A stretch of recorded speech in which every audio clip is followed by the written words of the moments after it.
A repercussão do indiciamento de Jair Bolsonaro pela PGR tomou a pauta da imprensa nacional e internacional.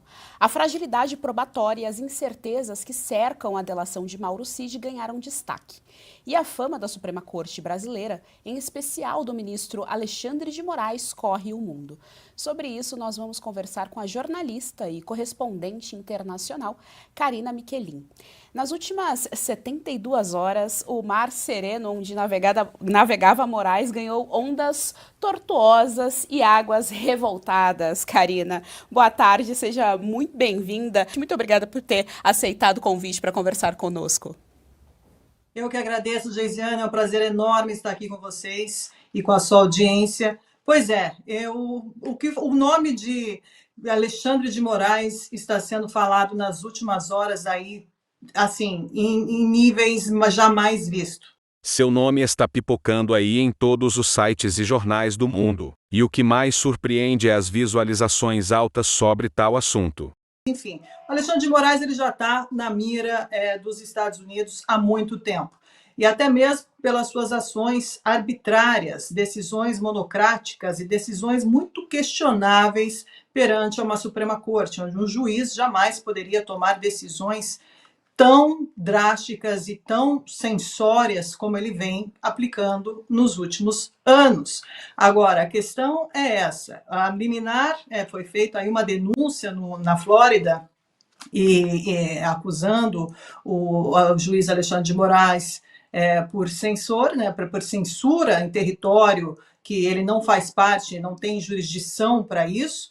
E isso vem aumentando cada vez mais. De um lado, o Alexandre de Moraes recebeu essa notícia como algo dizendo que isso seria uma bravata, que ele não está acreditando muito, que não tem muito poder, tudo isso que vem sendo feito nos Estados Unidos. Os Estados Unidos ele é dividido aí por vários estados federais e tem juízes que, felizmente, não funciona como o Brasil, com uma Suprema Corte só que dita as regras. Ali temos a opinião agora, porque está no Tribunal da Flórida, que vai decidir o que vai ser feito a partir desse processo em Tampa e o que será feito nas próximas semanas, tratando do nosso destino como humanidade. Ou seja, vamos ficar do lado da liberdade de expressão e todos continuar tendo o direito de se expressar, de falar abertamente, sobretudo na política, que isso sim é uma democracia, ou nós vamos partir para um lado de uma ditadura que não é mais camuflada e nem mais velada? Bom, eu acredito que a maioria da população já sabe de que lado está. Karina, você mencionou no seu comentário os juízes dos Estados Unidos. Eu sei que agora você está em Milão, mas você também transita ali nos Estados Unidos. A minha segunda pergunta é justamente nesse sentido. A gente sabe que aqui no Brasil, enfim, a justiça está corrompida em todas as instâncias, em todas as áreas, infelizmente. E eu queria saber de você se, na sua visão, existe uma perspectiva positiva em relação a esse processo com o nome do Alexandre de Moraes. Uma vez que a nossa visão daqui é justamente essa, né, de que ali nos Estados Unidos as coisas funcionam e que para o americano a liberdade é um valor inegociável. Inegociável, Gisele, inegociável. A primeira emenda, ela não se discute. E aqui não tem só isso que o Alexandre de Moraes ele driblou, né, como sempre ele faz. E sem contar no caso do aeroporto de Roma também, que é mais ou menos o modus operandi de Alexandre de Moraes. Ele usa países com seu abuso de poder. E isso é gravíssimo que vem acontecendo. Agora, a questão ali nos Estados Unidos, ele não só viola a primeira emenda americana, mas ele também viola o conflito com o Communications Decency Act, né, que é um valor importantíssimo ali também, e a violação das leis internacionais. Ou seja, ele não respeita nada disso, e para os americanos isso é inegociável. Ou seja, você não pode usar do seu poder para abusar através de leis que não existem, ilegais, né? Porque ali o que ele fez em relação a essa coerção com o Rumble, ameaçando uma Big Tech de censura por causa de um usuário e perseguição clara, nítida, política. Isso é impensável nos Estados Unidos, como também impensável aqui na Europa, porque aqui nós não podemos imaginar que um juiz possa vir hoje a público e dizer, olha, não quero mais que um meloniano, vamos falar assim de Giorgia Meloni, que é onde eu estou, eu não quero mais dar voz a esses melonianos. Isso é impensável, não existe, porque para todo mundo aqui, sobretudo jornalistas, sobretudo qualquer um de direita, esquerda, o que for, de centro, os mais radicais possíveis, nesse ponto, todos estão de acordo. A liberdade de expressão é intocável, inegociável. Você não pode discutir sobre isso. Todos têm o direito de falar, sobretudo porque isso faz parte da democracia. A partir do momento que um lado político não pode ter mais voz, não pode mais falar, é censurado, ou está sendo perseguido, ou está sendo. Isso daí já acabou. É inútil você dizer que nós estamos aqui falando de democracia, porque a democracia ela já não existe, ela só serve como um slogan que continua mostrando aí uma caveira, né, um esqueleto de uma democracia que já não existe mais. Primeiro, boa tarde, Karina. Boa noite aí para vocês. Estávamos tão perto semana passada, falamos, infelizmente não conseguimos nos encontrar, mas vai por aqui mesmo. De volta ao Brasil. Eu estava lendo a respeito do tema que estamos agora e que, para efeitos práticos, mesmo que ele viesse ou venha a ser condenado, dificilmente o Brasil faria cumprir algum tipo de sentença dele aqui, ainda mais representando hoje quem o Alexandre de Moraes é no Brasil, praticamente um dos donos do Estado brasileiro, né? Nesse sentido, eu acredito que o efeito prático disso seria muito mais algo para transformar o restante do mundo que o Brasil está virando, e isso pode, obviamente, trazer uma pressão ainda maior. Você vê dessa maneira também, ou você vê alguma possibilidade de uma condenação na prática ser efetivada? Olha, o que eu vejo uma coisa importantíssima acontecer, Bruno, que é o seguinte, é a publicidade do que de fato está acontecendo no Brasil. Porque é importante que essa publicidade venha sendo feita para ver, porque as pessoas, principalmente nos outros países do mundo, e você sabe muito bem que você viaja bastante também, não têm ideia do que acontece no Brasil e como funciona a Suprema Corte no Brasil. Porque aqui nós tivemos na Itália, por exemplo, o caso do Mãos Limpas, né? A Mani Pulita, também na Itália, que foi esse escândalo entre juízes e magistrados que perseguiam. Também a gente teve o caso também de lawfare nos Estados Unidos em relação a Donald Trump, que também perseguiam, usavam aí do aparato judiciário para perseguir oponentes. E no Brasil não é diferente, só que no Brasil nós estamos no modo turbo, avançado. Aqui no Brasil, nós temos presos políticos, nós temos mais de 2.000 pessoas que foram presas contemporaneamente numa prisão arbitrária, uma prisão completamente ilegal que destruiu a vida de todas essas pessoas, sem direito ao contraditório, sem direito à defesa, e até hoje continua assim. É muito grave a violação dos direitos humanos que vem sendo feita no Brasil. O importante é que essa história está sendo escrita, está sendo documentada, está sendo retratada e mostrada à sociedade civil do jeito que ela é.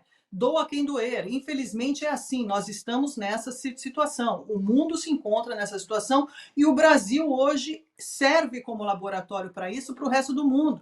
Então, com certeza, o Brasil está sendo visto, muito acompanhado, sobretudo pelo governo Trump nos Estados Unidos, que defende de fato as liberdades individuais, a liberdade de expressão. E isso tem que ser defendido porque os nossos antepassados deixaram sangue em Normandia para deixar a todos nós a liberdade. Ninguém tem ideia de quanto custou essa liberdade que nós temos hoje. E essa liberdade está sendo tolhida, sobretudo por um juiz e por uma Suprema Corte que não permite que a sociedade civil brasileira tenha de fato uma democracia, uma polarização que é saudável para uma democracia, que tenha o direito à oposição e todos aqueles que pensam diferente de se expressar.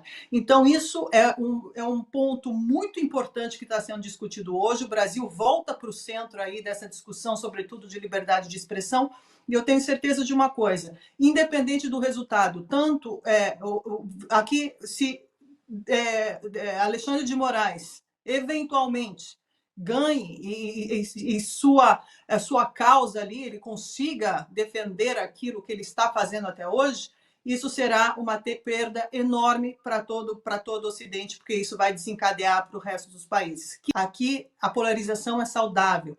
Deem a todos o direito de falar e pensar. Censura jamais, não pode acontecer. Se você quer realmente combater o seu aliado, que combata através de um bom debate, se é que eles têm a capacidade para isso. Estamos aqui com a jornalista e correspondente internacional, Karina Michelin. Sua pergunta.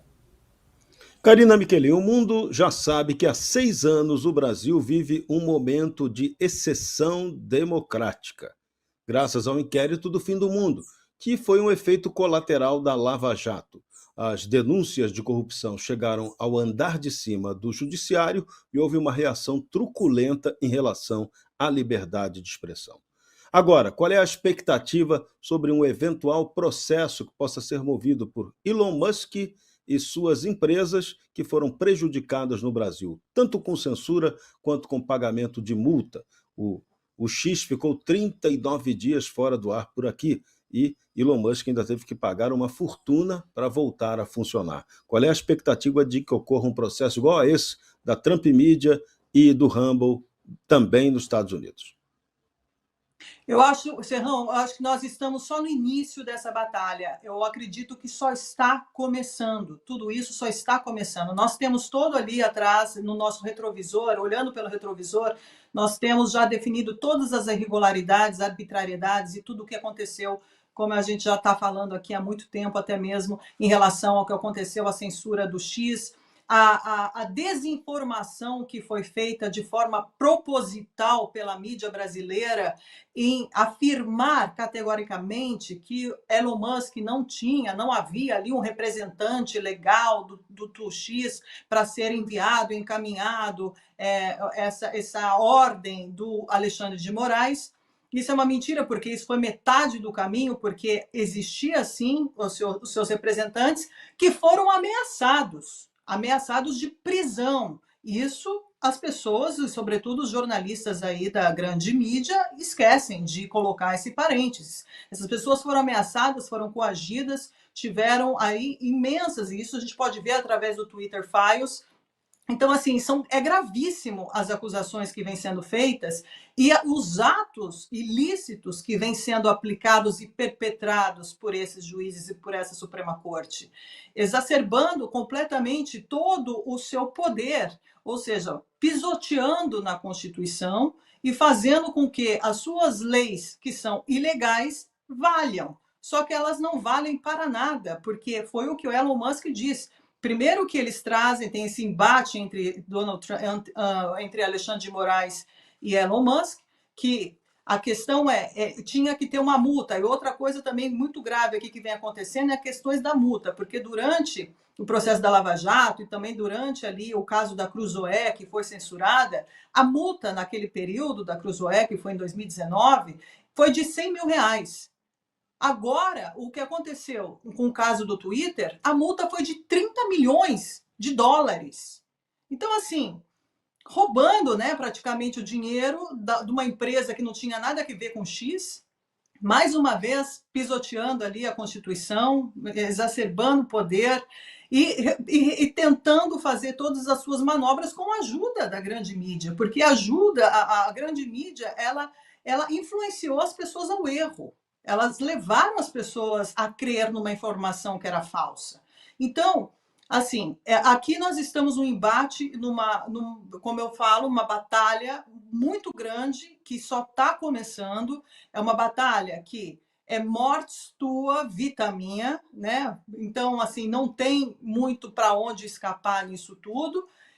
A questão é que ganhará aquele que for mais forte, ter mais a capacidade de raciocínio, de justiça e luta, né? Porque é isso que nós estamos vivendo, é recuperar o que é do povo, a liberdade e o poder do povo e o verdadeiro senso etimológico da palavra demos crato, ou seja, poder do povo, e não o poder de um juiz que não foi votado pelo povo, que hoje define o rumo de toda uma nação. Isso não pode continuar acontecendo. Então, tem muita coisa aí para rolar, muita água para passar aí embaixo dessa ponte, e nós estaremos aqui, Serrão, querido, e Geisiane, querida, para documentar.